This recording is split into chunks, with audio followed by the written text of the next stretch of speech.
नमस्कार दोस्तों, मैं अभिलाष सूर्यवंशी आप सभी का स्वागत करता हूं। चलिए आज हम औसत चैप्टर के अंतर्गत एक नया टाइप का क्वेश्चन देखते हैं। तो अगला टाइप है गलत संख्याओं पर आधारित। तो देखिए यहाँ पर एक सूत्र यूज़ करेंगे। जो सही या वास्तविक औसत होगा उसका फॉर्मूला होगा कुल योग माइनस गलत अंक प्लस सही अंक बटे कुल संख्या। तो देखिए जैसे क्वेश्चन है 20 प्रेक्षणों का औसत मान 75 प्राप्त हुआ। बाद में पता चला कि उनमें 97 को 79 पढ़ लिया गया। सही औसत मान कितना था? तो देखिए इसको एक बार बेसिक से मैं आपको हल करके बताता हूँ। क्या बोला गया है? 20 प्रेक्षणों का औसत मान 75 प्राप्त हुआ। तो देखिए 20 प्रेक्षणों का औसत मान 75, तो इनका योग क्या हो जाएगा?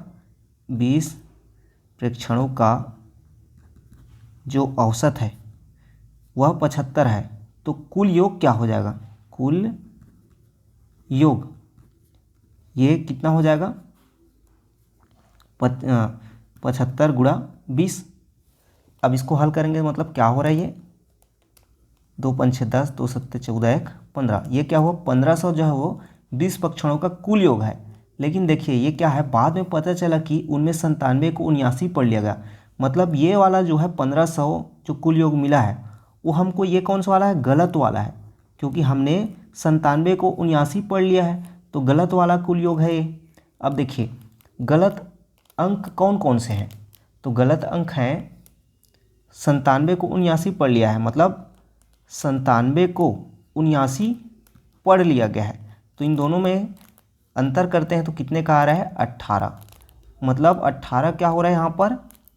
कम हो रहा है कि जब हम 97 को 79 पढ़ लिए गलती से, तो यहाँ पर जो कमी पड़ रही हो 18 की पड़ रही है। मतलब जो इसका सही योग होगा वो क्या हो जाएगा? सही योग जो होगा वह क्या होगा? 18। इसमें ज़्यादा होगा 1500, ये गलत योग था, उसमें 18 जोड़ना पड़ेगा। तो सही योग क्या हो जाएगा? 1518 हो जाएगा। अब देखिए सही योग 1518 मिल गया, तो सही जो औसत है वह हम ज्ञात कर सकते हैं। तो सही औसत क्या हो जाएगा? सही योग बटे उनकी कुल संख्या। कुल संख्या कितनी है? 20 है। अब इसको हल करेंगे तो क्या आ जाएगा?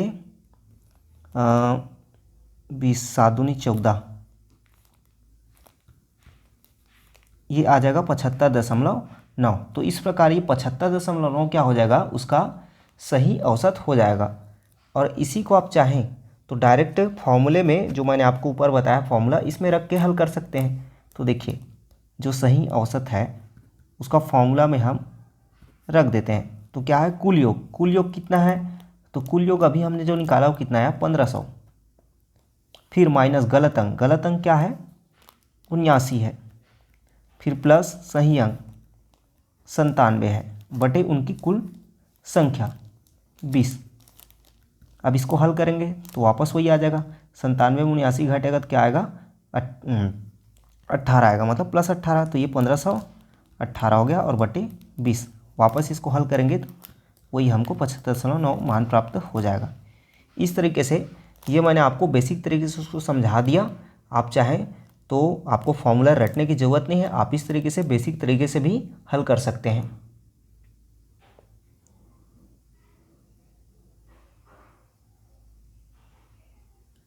देखिए अगला प्रश्न है, एक परीक्षा में 100 छात्रों के औसत प्राप्तांकों की गणना में उसका चेकर गलती से 86 की जगह 68 अंकित कर देता है और 58 का औसत प्राप्त कर लेता है। उन छात्रों के वास्तविक प्राप्तांकों का औसत कितना है? तो देखिए क्वेश्चन में क्या दिया गया है, जो छात्र हैं कितने हैं? 100 छात्र हैं। तो 100 छात्रों का औसत दिया है कितना? 58 दिया है। अब ये जो है ये कितना है? गलती से है, क्योंकि 86 की जगह 68 गलती से कर दिया है, तो औसत जो है गलती से प्राप्त हुआ है इतना। तो इनका योग क्या हो जाएगा? 100 छात्रों का जो योग है वह क्या प्राप्त हो जाएगा? औसत गुणित उनकी कुल संख्या, तो ये हो जाएगा 5800। अब जो योग मिला है वो क्या है? ये गलत वाला योग है। तो देखिए ये गलत वाला योग है। अब मैंने आपको क्या बोला कि गलती किया था तो 5800 उसका कुल योग प्राप्त हुआ, अब ये जो गलत किया वो कौन सा संख्या को गलत किया है, तो 86 की जगह 68 कर देता है, मतलब 86 सही है और 68 जो है गलत है। तो दोनों में अंतर कितने का प्राप्त हो रहा है, तो दोनों में जो अंतर प्राप्त हो रहा है वह कितने का प्राप्त हो रहा है, 18 का प्राप्त हो रहा है। तो ये क्या हो रहा है, 18 कम हो रहा है, मतलब गलती से जब उसने 86 की जगह 68 लिखा है तो 18 कम मिल रहा है उसको, तो 18 कम मिल रहा है। तो यहाँ पर जो वास्तविक में मतलब सही में जो प्राप्तांक होना चाहिए, कुल प्राप्तांक, वो कितना होगा, तो सही का जो उनका कुल प्राप्तांक होगा मतलब कुल योग होगा वह कितना होगा, 18 इसमें जुड़ जाएगा। तो ये हो जाएगा 5800 में 18 जुड़ेगा, तो ये हो जाएगा 5818। अब देखिए हमको कुल प्राप्तांक जो है सही वाला मिल गया, तो उसका सही औसत क्या हो जाएगा, 5818 बटे कितना है 100, तो ये हो जाएगा सही औसत 58.18। और इसी को चाहे तो आप फॉर्मूला से डायरेक्ट कर सकते थे। तो फॉर्मूला में क्या बताया मैंने, कुल योग, तो कुल योग कितना आ रहा है, 5800 आ रहा है। फिर उसमें गलत संख्या जो था क्या है, 68 है, और सही क्या है 86 है, बटे कुल योग 100। तो वापस इसको आप हल करते हैं तो क्या प्राप्त होगा, ये 5818 ही प्राप्त होगा बटे 100, मतलब 58.18। तो आपको जिस विधि से हल करना है आप हल कर सकते हैं।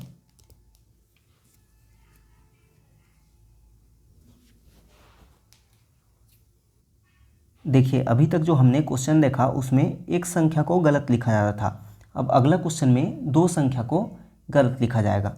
तो देखिए क्वेश्चन है 10 संख्याओं का औसत 30 है, बाद में पता चलता है कि उनमें से दो संख्याएं 15 और 23 के स्थान पर गलती से 51 और 32 लिख दी गई, तदनुसार सही औसत क्या है।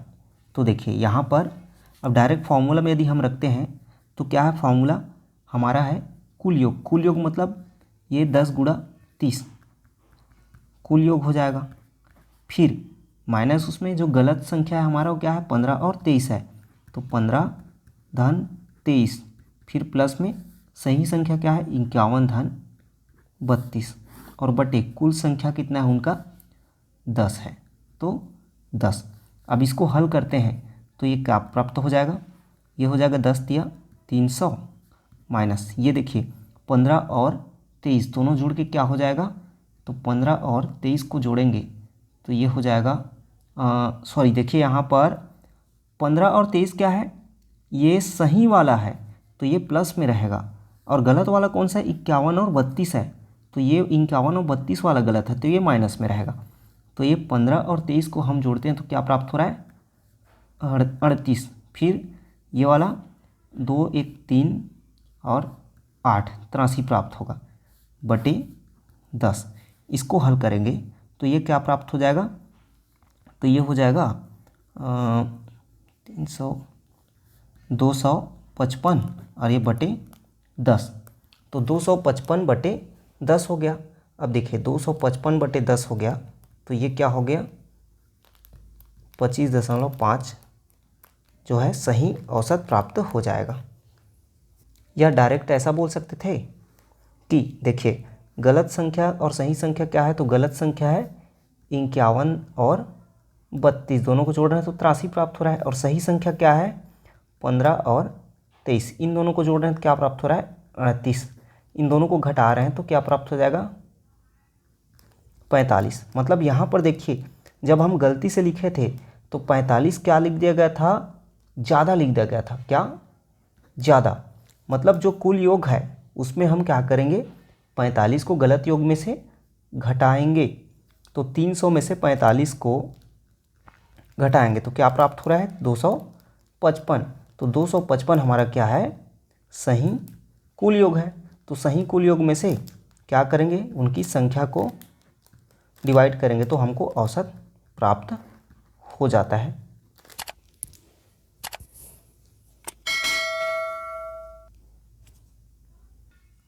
देखिए अगला क्वेश्चन है 100 चीज़ों का औसत 46 है, बाद में यह पता चला कि उसमें 16 को गलती से 61 पढ़ लिया गया था, और 43 को 34 पढ़ लिया गया था। यह भी पता चला कि चीज़ों की संख्या 100 नहीं बल्कि मात्र 90 थी। तदनुसार सही औसत कितना था? तो देखिए 100 चीज़ों का औसत 46 बोल रहा है, मतलब 100 चीज़ों का जो योग है, कुल योग है, वह कितना हो जाएगा? तो औसत गुणित संख्या होता है। तो यह हो गया क्या? 46 100। अब ये क्या है? गलत वाला है, गलत वाला योग है। फिर बोल रहा कि उसमें 16 को गलती से 61 पढ़ लिया गया।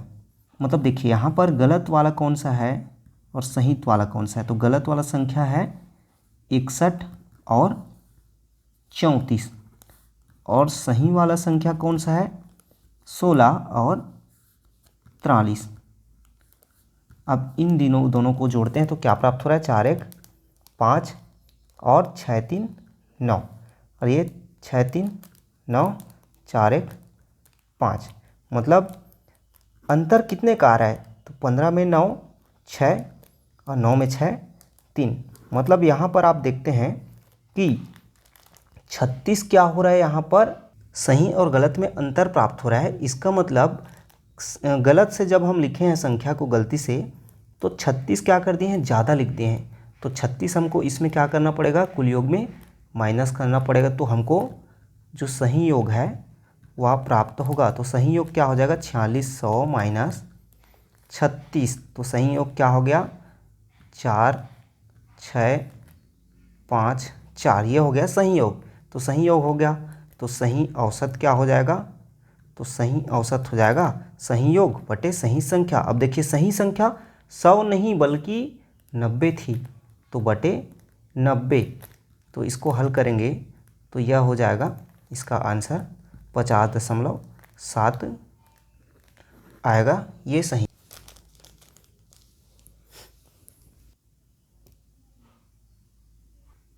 अब देखिए ये थोड़ा अलग प्रकार का क्वेश्चन और देखते हैं। एक व्यक्ति का प्रथम 5 महीनों का औसत खर्च 12,000 रुपया है और अगले 7 महीनों का औसत जो खर्च है वो 13,000 रुपया है। तदनुसार यदि वह पूरे वर्ष में 29,000 रुपये की बचत कर लेता हो तो उसकी औसत मासिक आय कितनी है? तो देखिए यहाँ पर आय व्यय वाला क्वेश्चन है ये। तो आय व्यय क्वेश्चन में हम जानते हैं क्या कि बचत बराबर आय जो होता है उसमें जो अपना खर्च है उसको घटाते हैं तो बचत प्राप्त होता है। तो इसी को हम और भी क्या लिख सकते हैं? आय बराबर बचत और खर्च लिख सकते हैं। तो खर्च धन बचत ऐसा भी लिख सकते हैं। इसी का उपयोग करके हम इस क्वेश्चन को हल करेंगे। तो देखिए क्वेश्चन में बोल रहा है एक व्यक्ति का प्रथम 5 महीनों का औसत खर्च 12,000 रुपया है और अगले 7 महीनों का औसत जो खर्च है वो 13,000 रुपया है। तो देखिए 5 महीनों का औसत खर्च है वो 12,000 रुपया है। तो यहाँ से हम कुल खर्च निकाल सकते हैं। तो कुल खर्च क्या होगा? औसत गुणित संख्या। तो औसत खर्च है 12,000 और संख्या कितनी है? 5। इस प्रकार यह क्या हो जाएगा? 12 पंचे 60,000। अब आगे बोल रहा है 7 महीनों का औसत खर्च 13,000 रुपया। मतलब 7 महीनों का जो कुल खर्च है वो क्या हो जाएगा? 13,000 गुणा महीना 7 है तो 7, तो 13 सत्ते 91,000। अब देखिए दिया है अगला क्वेश्चन में पूरे वर्ष में 29,000 की बचत करता है। तो पूरे वर्ष में जो उसका बचत है वह कितने का है? 29,000 रुपये का है, ये बोल रहा है। तो यहाँ से हमको पूछा गया है कि उसकी औसत मासिक आय कितनी है। तो पहले हम क्या करेंगे? औसत मासिक आय ज्ञात करने से पहले उसकी पूरे वर्ष की कुल आय को ज्ञात करेंगे। तो देखिए पूरे वर्ष की जो कुल आय है वह कैसे प्राप्त होगा? तो कुल आय मतलब आय बराबर क्या बोला मैंने? खर्च प्लस बचत। तो उसका खर्च कौन सा हुआ? 5 महीने का कुल खर्च है 60,000, फिर अगले 7 महीने का कुल खर्च है 91,000, फिर इसमें बचत को भी जोड़ना है तो 29,000 का बचत है। तो ये हो गया उसका कुल आय। तो जोड़ेंगे इन तीनों को तो क्या प्राप्त होगा? 18 ये 1,80,000। अब देखिए ये क्या हो गया, पूरे वर्ष का उसका कुल आय हो गया। तो उसका औसत मासिक आय कैसे निकल जाएगा, तो औसत जो मासिक आय है वह कैसे निकलेगा, कुल आय बटे कुल उसकी जो महीना है, तो कितने महीने हैं, 12 महीने हैं, तो बटे 12 बराबर, इसको हल करेंगे तो क्या आ जाएगा, 12 एकम 12, 12 पंचे 60, शून्य शून्य, तो उसका औसत मासिक आय कितना हो जाएगा, 15,000 रुपया हो जाएगा।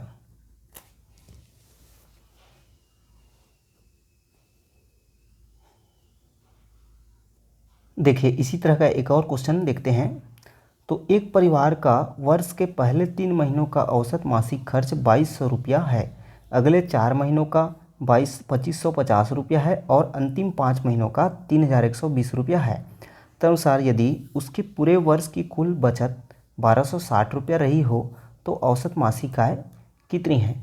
तो देखिए सेम क्वेश्चन है, तो यहाँ पर आय बराबर क्या है, खर्च धन बचत, इसी का ही यूज़ करेंगे। तो देखिए सबसे पहले हम क्या कर लेते हैं, उस परिवार का जो कुल आय है वह ज्ञात कर लेते हैं। तो कुल आय कैसे ज्ञात होगा, खर्च धन बचत।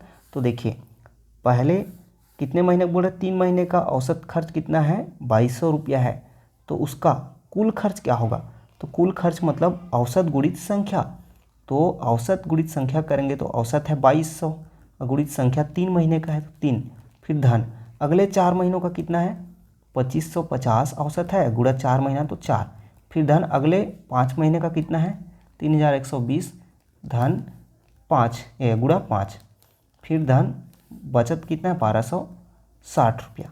अब इसको हल कर लेंगे, तो इसको हल कर लेंगे तो क्या प्राप्त हो जाएगा, 300 शून्य 22 दिया 66, और ये 400 शून्य 4 पंछे 20, 4 पंछे 20 और 2 22, 4 दूनी 8, 1 2 10। अब ये हो जाएगा 5 शून्य 5 दूनी 10, 5 कम 5 1 6 5 दिया 15, और ये 1,260। इन सब को जोड़ देंगे, तो इन सब को जोड़ेंगे तो क्या प्राप्त हो जाएगा, तो कुल आय कितना हो जाएगा, 33,660 हो जाएगा। अब देखिए उस परिवार का कुल आय जो है वर्ष भर का 33,660 प्राप्त हो गया, तो उसका औसत जो मासिक आय है वह हम बता सकते हैं। तो औसत मासिक आय बराबर कुल आय है कितना, 33,660 बटे उसका कुल कितना महीना है, 12 महीना। अब इसको हल कर लेंगे तो क्या प्राप्त हो जाएगा, तो ये हो जाएगा 2,805 रुपया प्राप्त हो जाएगा।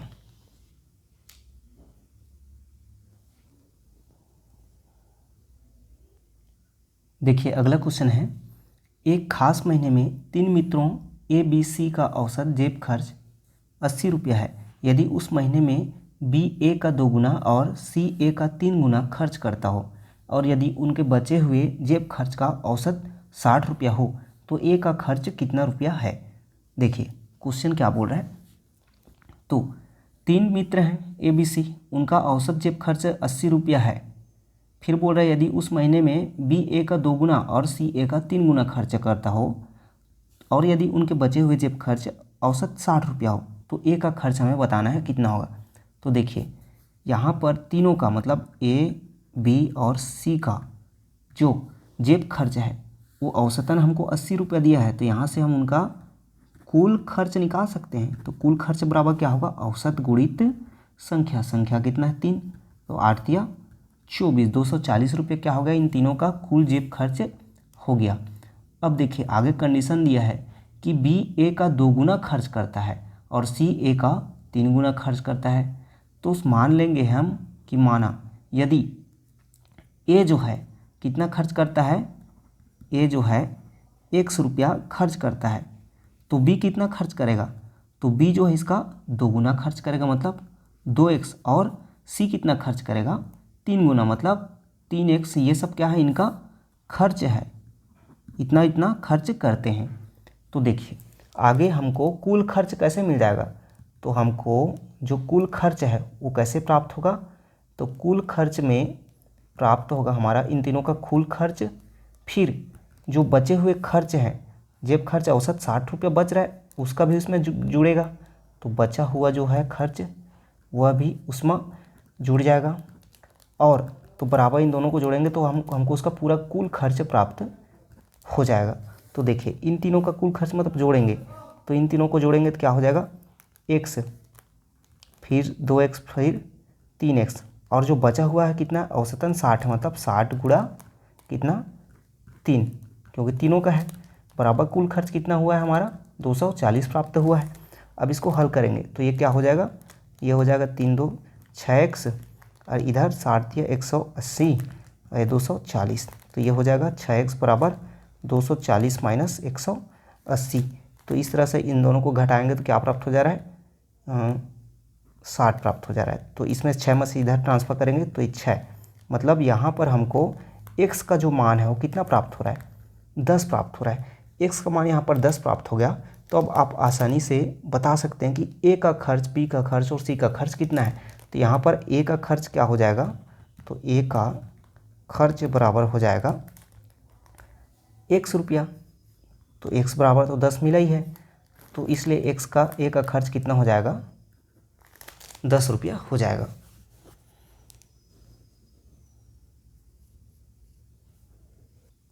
देखिए अगला क्वेश्चन है, आमों के बगीचे में 12 पेड़ों पर 984 आम हैं।